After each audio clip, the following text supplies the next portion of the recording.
My name's Don, and I welcome you to this video on the Aboriginal penal settlement on Rottnest Island.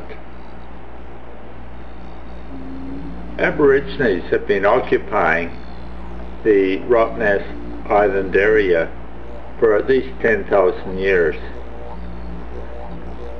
Aboriginal implements have been located on the island which predate 10,000 years of age. Between 10,000 and 6,000 years ago, the sea levels rose, separating Rottnest from the mainland. Because the Aboriginal people in this area were not seagoing people, they did not really occupy the area much in the last 6,000 years. However, the island is still sacred to Aboriginal people, and they call it Wajimup, or the place of spirits. And far from home, Aboriginal prisoners in Rottnest Island, 1838 to 1931.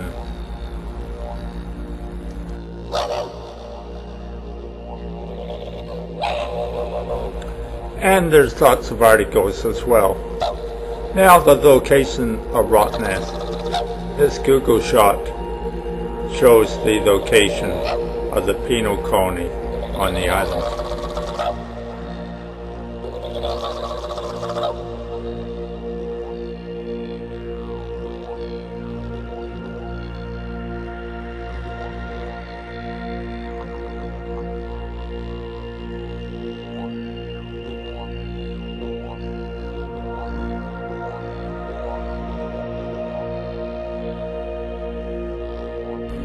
An early shot. The penal colony is the circular building called the Quad, or prison, located in Thompson's Bay.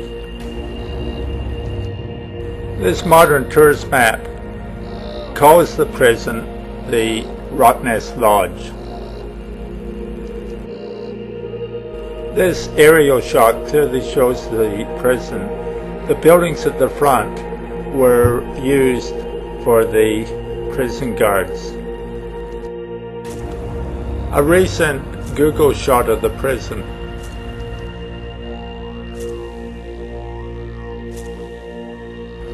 A diagram showing the tiny cells and the layout of the prison. In August 1838, Constable Welsh was directed to take charge of 10 Aboriginal prisoners and establish a prison. Welsh objected to the settlers already on the island, and they objected to the prison. So in 1939, land grants on Rottnest were resumed by the government, and the island declared an establishment for Aboriginal prisoners. Access to the island was strictly limited, required permission. The early prisoners were in for things like escaping from custody, assault, sheep stealing, and petty larceny. A diagram of the first primitive prison located where the shops are today. A 19th century painting of Rottnest. Early exploration by Dutch sea captains led to the eventual naming of the island by the Dutch captain Vlaming as Rottnest, or Rat.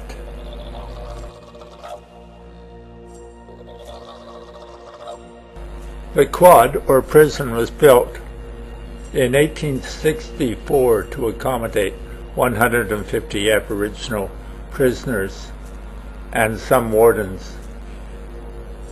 The prison was closed in 1903, and the building has been used for holiday accommodation since then. The actual construction was undertaken by the prisoners. The first superintendent of the prison for a period of 20 years was Henry Vincent, who supervised the Aboriginals in building a lot of public works, including his own cottage. So what was life like in the prison? for the prisoners.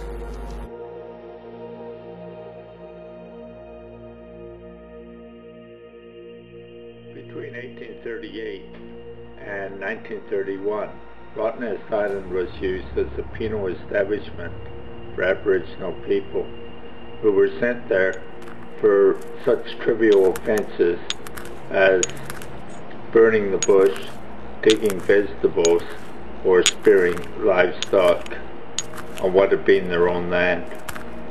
It's been estimated that there may have been as many as 369 Aboriginal graves on the island, and over 3,700 Aboriginal men and boys were imprisoned there.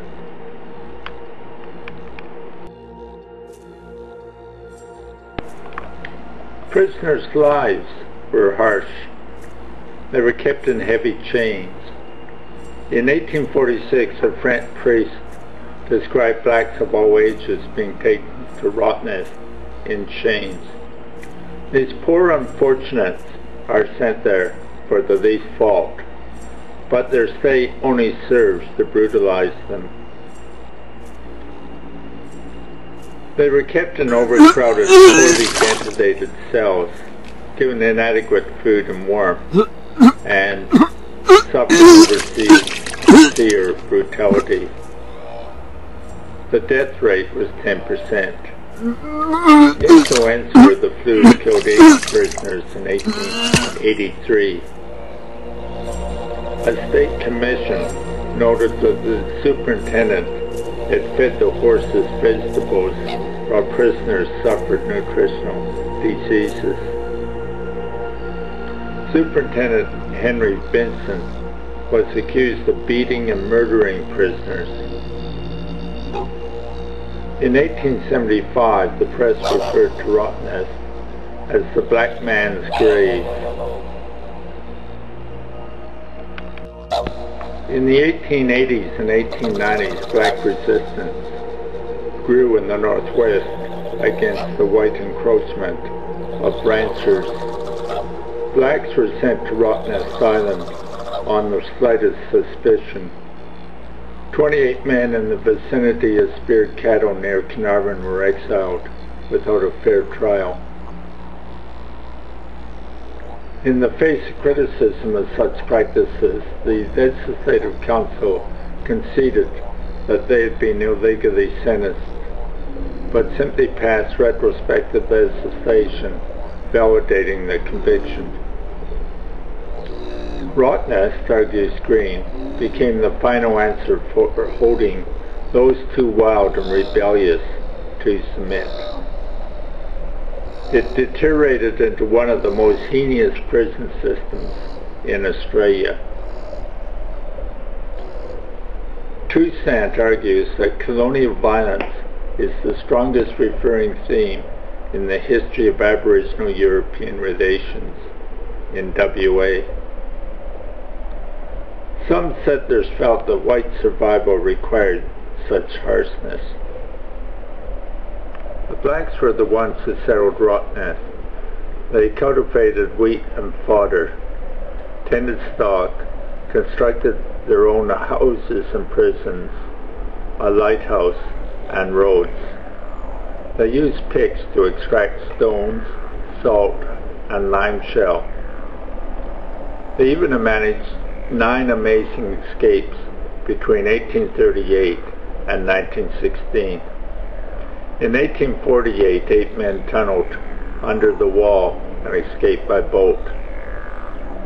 In 1849, many prisoners managed to reach the mainland in an effort to join an important Aboriginal cavalry. And had to make do in the cold Rottnest winters.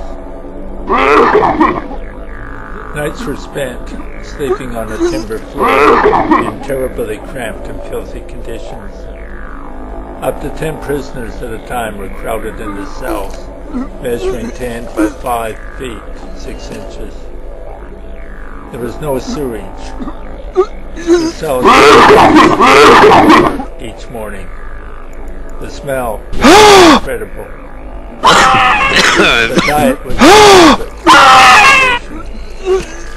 preparation of food was very different from the techniques used by the Aboriginals. There were no vegetables or fruit.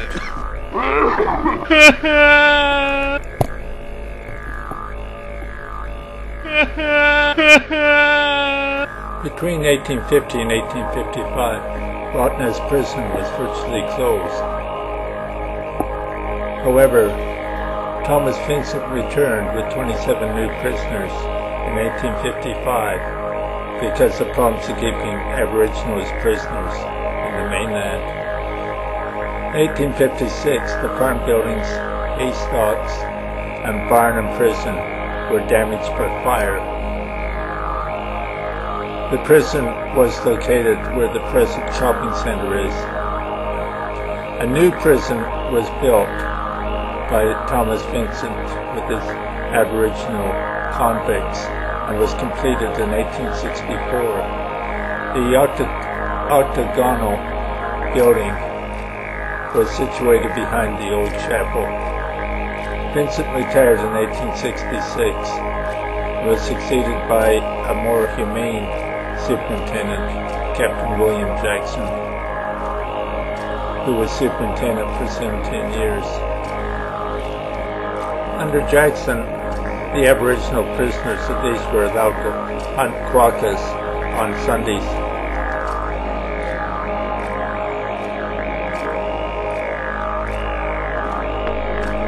For Aboriginals, colonialism was a disaster. Blacks were treated in a paternalistic, discriminatory way. There was discriminatory policies on land, labor, and education alike. The blacks were denied land and citizenship rights, herded into reserves, paid minimal wages, if at all, and were subjected to draconian segregation and legal prohibitions on their movement and intermarriage.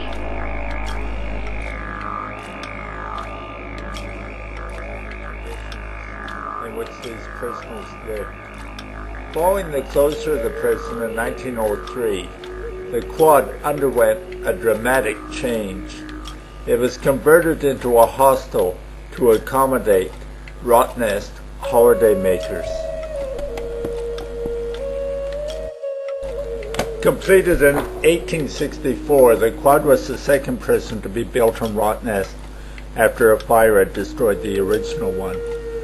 The plan indicates the functions of the various rooms and shows 29 small cells at the back of the building.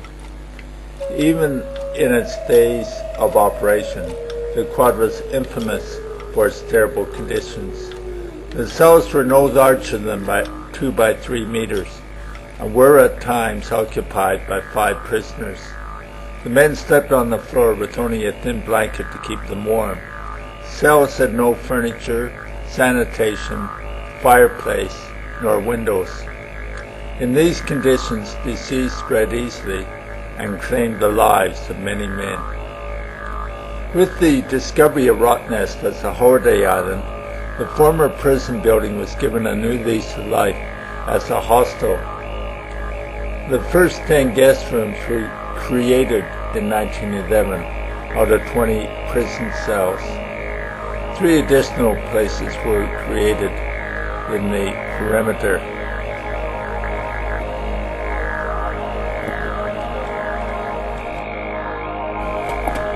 The design of the quad closely resembles that of the roundhouse in Fremantle, which was the first prison in WA. Construction work was mostly carried out by the prisoners. The limestone blocks used were obtained from a quarry that was later turned into a lawn bowl area and then into a garden golf facility. One of the original prison cell doors is displayed in the Rottnest Museum. Note a room labeled Day Ward Europeans. This room housed a small number of European convicts who were brought to Rottnest specifically as skilled laborers. Charlie, I came from the lawyer Gascoigne. I've been here for 4 months. I was sentenced to 6 months for stealing a pipe from Mr. R. Shaw. I picked up the pipe and gave it to the native policeman. I did not know to whom the pipe belonged. Do not like Rottnest. I'm sick of it. I've been sick and do not eat much. I came in the steamer from Gascoigne and had a chain around my neck all the way to Champion Bay when it was taken off. I expect to go to my country soon. Shall be very glad. I sleep in a cell with 3 others. It is cold in winter. My blanket is old and no good. I have been a pearl diver and a horse rider for Mr. Rottman. I used to like diving, but do not now. I work in the garden and serve others.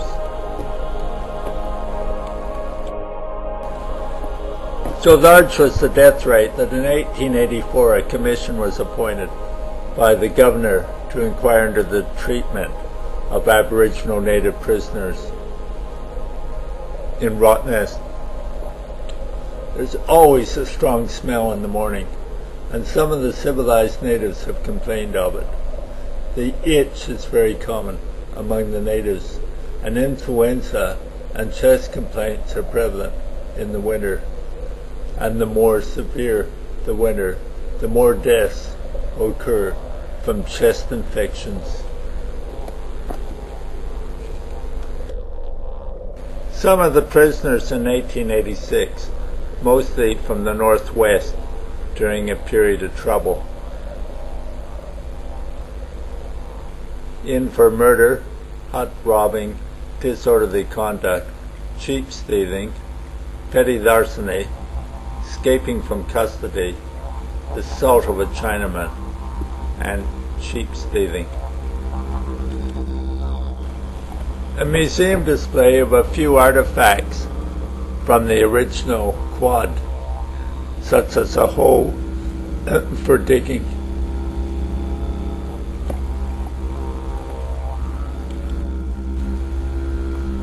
Aboriginal prisoners built the majority of buildings constructed in the 19th century on Rottnest. The oldest building of Rottnest Island is believed to be Cottage F&G, which was originally built as the prison superintendent's residence in 1841. Many of the other buildings still exist in the Thompson Bay settlement and were built between the 1840s and 1880s. They used mainly the island's natural resources, such as limestone. The background is the building used for a boys' reformatory for 20 years from 1881. Next to the prison, a boys' reformatory buildings have been used as visitor accommodation. In the early days of the colony, boys as young as 8 were given prison sentences for offences such as theft, vagrancy, and disorderly conduct.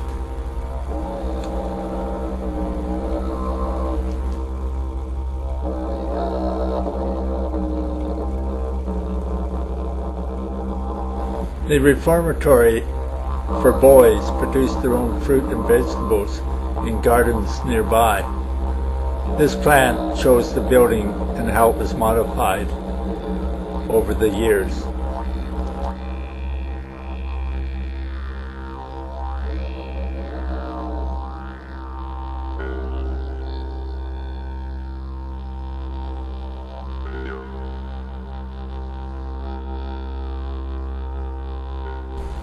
A view of the Aboriginal burial grounds. There are actually no traces of the burials. No gravestones or crosses. Nothing I could see. Just a pathway. Between 1903 and 1984, the cemetery was unacknowledged. There was no recognition of the people buried here. It was used for other purposes, including recreational camping and an internment camp during the Second World War. A road once went through the area.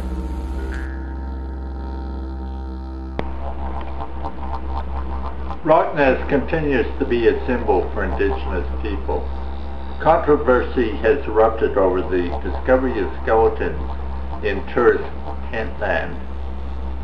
Recent films have depicted brutal treatment of an estimated 3,000 black prisoners, of whom between 280 to 500 died and lie in unmarked and disrespected graves.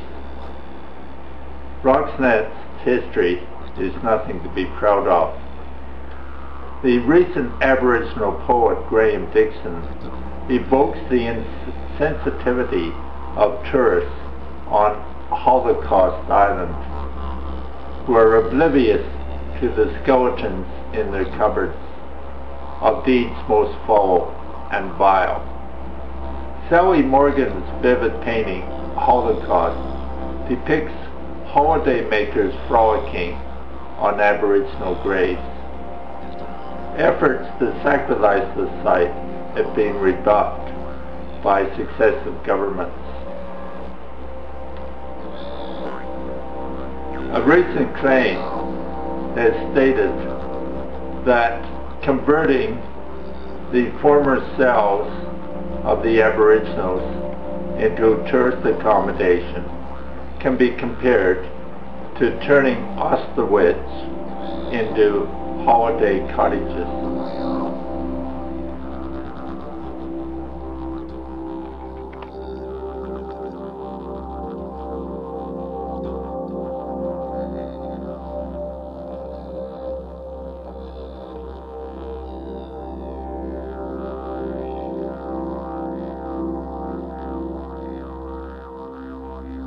A quick look at the old prison chapel, which was located next to the boys' reformatory.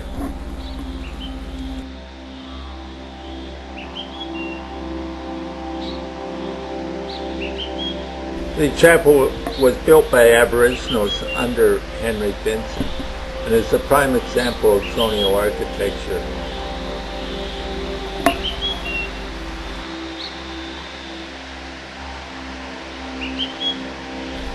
A view of the main entrance to Rottnest Lodge, or the former Rottnest Quad. A quick look at the Quad, or Rottnest Lodge today. It's a 4-star hotel with rooms running around $200 a night. It's got quite a nice layout with a pool. Here's the main entrance leading to the reception, a cocktail bar and restaurant.